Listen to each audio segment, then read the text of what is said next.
Les 10 aliments qui font grossir, d'accord? Nous poursuivons ce matin avec l'épisode entamé il y a quelques semaines et vous avez le lien qui apparaît au-dessus de ma tête, d'accord? Qui présentait les toutes premières catégories d'aliments qui font grossir.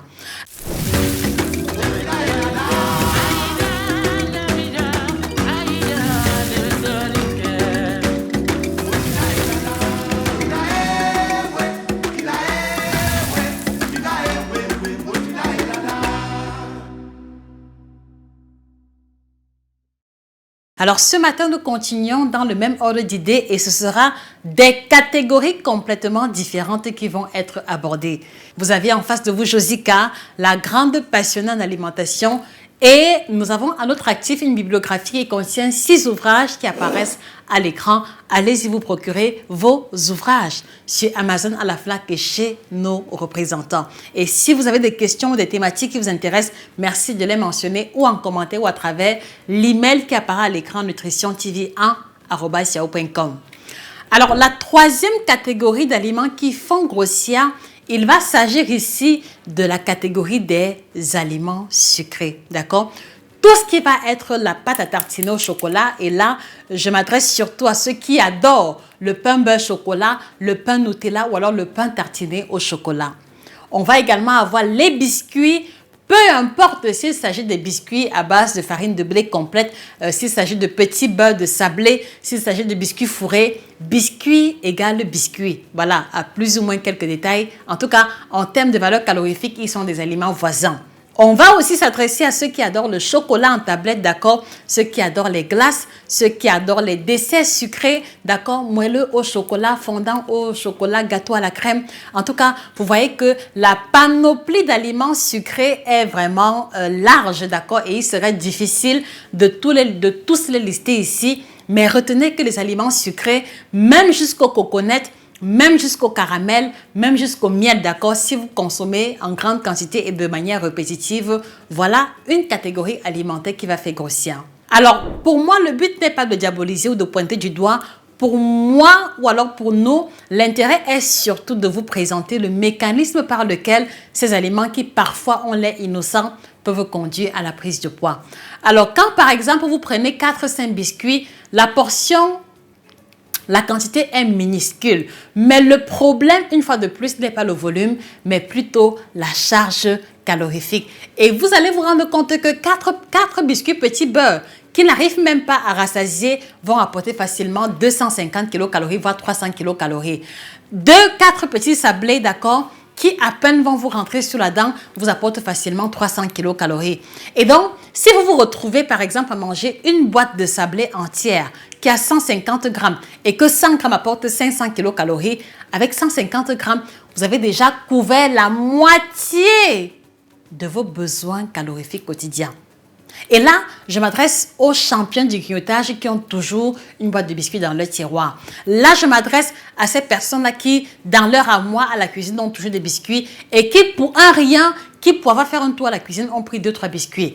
Donc, vous devez savoir que ce ne sont pas des aliments aussi innocents que ça, mais malheureusement qui vont apporter trop de glucides, trop de sucre, mais également la matière grasse cachée qui va impacter négativement non seulement votre statut pondéral, mais aussi votre santé cardiovasculaire, puisque beaucoup de matières grasses saturées, en l'occurrence du beurre ou de la margarine, qui est utilisée pour leur fabrication, va affecter négativement votre niveau de triglycérides sanguins ou votre niveau de cholestérol. Je voudrais que vous gardiez cela de vue. Et donc, la question que moi je vous pose en toute sincérité, vous consommez les aliments sucrés combien de fois en une semaine? S'il vous plaît, mettez les réponses en commentaire. Parce que je le dis toujours, le fait de refléter sur soi une information que l'on vient de recevoir nous permet par la suite de nous améliorer et de prendre conscience de nos mauvais gestes alimentaires. Donc, vous consommez les aliments sucrés combien de fois par semaine? Mettez la réponse en commentaire. Et je l'ai dit, les coconuts, les croquettes, le caramel ne sont pas exclus. Tout aliment qui va contenir beaucoup trop de sucre et peut-être en parallèle du gras ou des féculents va être problématique. Et donc, je voudrais aussi vous demander, est-ce que quelque part, vous n'êtes pas responsable de vos grignotages? Parce que le constat qui m'a été permis de faire, c'est que beaucoup de personnes en consultation se plaignent, ah, je grignote trop. Mais en parallèle, d'accord, ils sont les premiers leviers de ce grignotage. Je m'explique. Alors, vous travaillez par exemple dans un bureau et votre bureau a par exemple 2 tiroirs et dans chacun des 2 tiroirs, il y a toujours un paquet de biscuits. C'est-à-dire que c'est un peu comme si vous vous prépariez déjà mentalement au grignotage parce que vous laissez dans votre environnement immédiat les aliments qui vont être source de tentation. Ou alors, à la maison, vous savez que vous êtes sensible au sucre. Mais dans le placard qui est à portée de main, vous avez au moins 4 bouteilles de caramel alignées. Est-ce que quelque part, vous n'êtes pas responsable de vos grignotages? C'est la question que moi je vous pose. Est-ce que vous n'êtes pas responsable de vos propres grignotages? Quand par exemple à l'arrêt taxi, vous achetez le caramel de 100 francs, les chips de 100 francs ou un aliment à grignoter parce que vous vous dites que bon, au cas où j'aurais faim, est-ce que quelque part vous ne vous prédisposez pas au grignotage en question? Donc, je voudrais, à travers cette capsule, vous inviter à vous rendre compte que chaque fois que vous allez avoir dans votre environnement immédiat les aliments problématiques, cela va aussi augmenter vos chances de vous retrouver en train de vous alimenter de la mauvaise manière. Et donc, la première résolution que je voudrais vous encourager à prendre, les amis, à travers cet extrait, c'est que, s'il vous plaît, dès maintenant, débarrassez votre environnement immédiat de tout aliment sensible. Si vous êtes sensible au pain, d'accord, achetez la juste portion de pain dont vous avez besoin et ne laissez pas le reste au congélateur.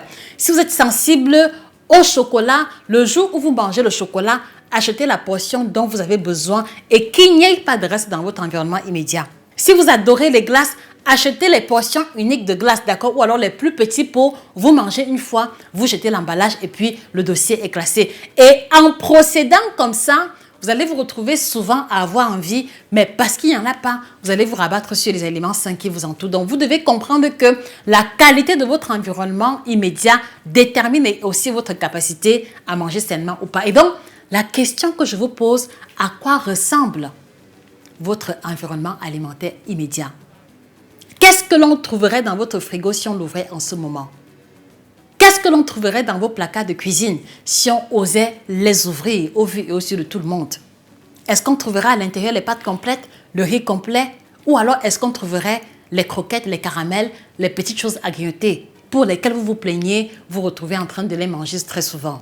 Donc, retenez aujourd'hui que vous êtes les premiers leviers de votre changement nutritionnel. Et donc, si vous désirez changer d'habitude alimentaire et perdre le poids, commencez par assainir votre environnement immédiat. Et donc, dès demain, s'il vous plaît, les biscuits qu'il y a dans votre bureau, faites l'effort de les partager et apprenez à quitter de la maison avec 1 ou 2 fruits. Et comme ça, en cas de stress ou alors en cas de faim, vous pourrez vous rabattre sur les aliments sains.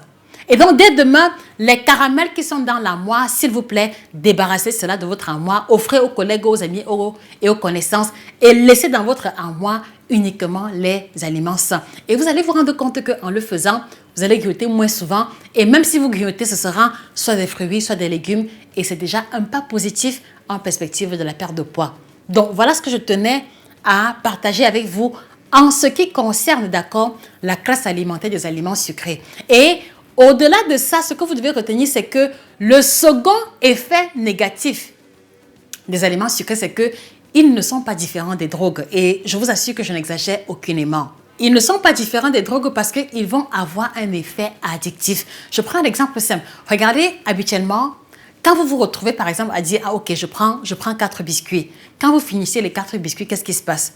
Le goût des biscuits est quelque part resté dans votre bouche et vous en avez encore envie. Et après, vous allez encore prendre 4 biscuits, et après 2, et après vous allez vous dire que « Ah non, vraiment, j'ai déjà exagéré, il faut que je laisse comme ça ». Mais quand même vous décidez de garder le reste des biscuits, maintenant, c'est comme s'il y a une petite voix qui vous chuchote à l'oreille que « Mais va finir les biscuits là, non ». Va finir les biscuits là, non. Et c'est comme ça que, même sans le vouloir, et je le dis pour avoir été victime moi-même, même sans le vouloir, vous vous retrouvez en train de finir 200 grammes de biscuits, d'accord, en l'espace d'1 heure de temps, en l'espace de 30 minutes.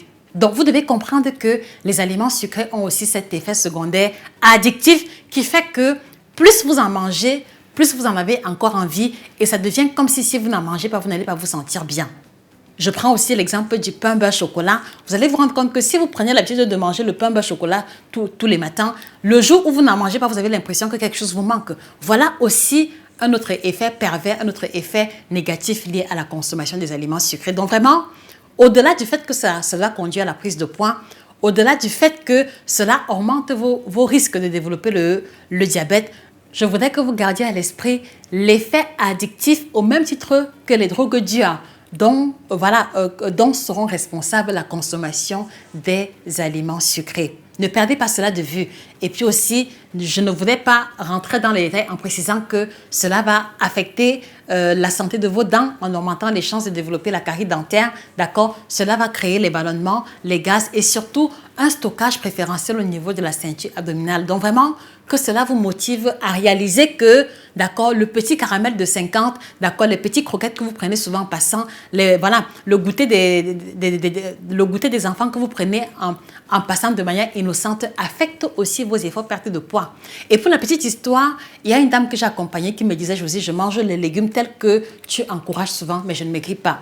Et c'est au terme de son bilan nutritionnel qu'on s'est rendu compte qu'elle mangeait sainement, mais c'est parce qu'entre les repas, il y avait toujours 2-3 biscuits, 2-3 sablés, 2-3 petits beurres que cela annulait complètement ses efforts perte de poids. Et donc, en rentrant dans une logique de régime et de suivi, où on lui a appris à se détacher de ces grignotages-là, elle a réussi en l'espace de 3 semaines, en l'espace de 13 jours, 13 jours, à perdre 7 cm de tour de taille sans prendre quoi que ce soit d'extraordinaire. Donc, que cela puisse vous motiver à vous rendre compte que la consommation des aliments sucrés de manière passagère, même en petite quantité, peut affecter ou mettre à mal tous vos efforts perte de poids. Voilà ce que je tenais à partager avec vous aujourd'hui. Et donc, je vous repose la question, quels sont les 3 aliments sucrés sur lesquels vous avez des problèmes à vous détacher, sur lesquels vous avez de la peine à garder le contrôle au niveau des quantités? Mettez cela en commentaire et nous en ferons l'objet d'une prochaine capsule. J'espère vous avoir édifié à travers cette classe alimentaire qui participe également de la prise de poids. Et pour vous qui désirez vous faire accompagner, pour vous qui avez le sentiment d'avoir essayé tant et tant de régimes sans avoir de résultats, ne manquez pas de prendre rendez-vous chez nous pour un suivi personnalisé par email nutritiontv1@yahoo.com ou alors à travers le numéro qui apparaît à l'écran. Et nous nous ferons plaisir de vous tailler un canevas alimentaire sur mesure avec un suivi quotidien 24 heures sur 24 où on va suivre la qualité de vos plats, où on va être à votre écoute tous les jours en cas de questions au-delà des rendez-vous classiques. Merci également de commander le kit détox qui aide aussi beaucoup de personnes qui le consomment à se détacher du grignotage, à se détacher de la faim inexpliquée. Vous pourrez le commander chez nos différents représentants. Et ne manquez pas également de vous procurer l'ouvrage que je pense être utile pour vous, Équilibre alimentaire à l'africaine, un ouvrage qui vous réapprendra à manger équilibré, d'accord, en ayant quelquefois des collations, mais des collations saines qui ne conduiront pas à la prise de poids. C'était Josie K, la grande passionnée en alimentation. Merci pour votre attention légendaire.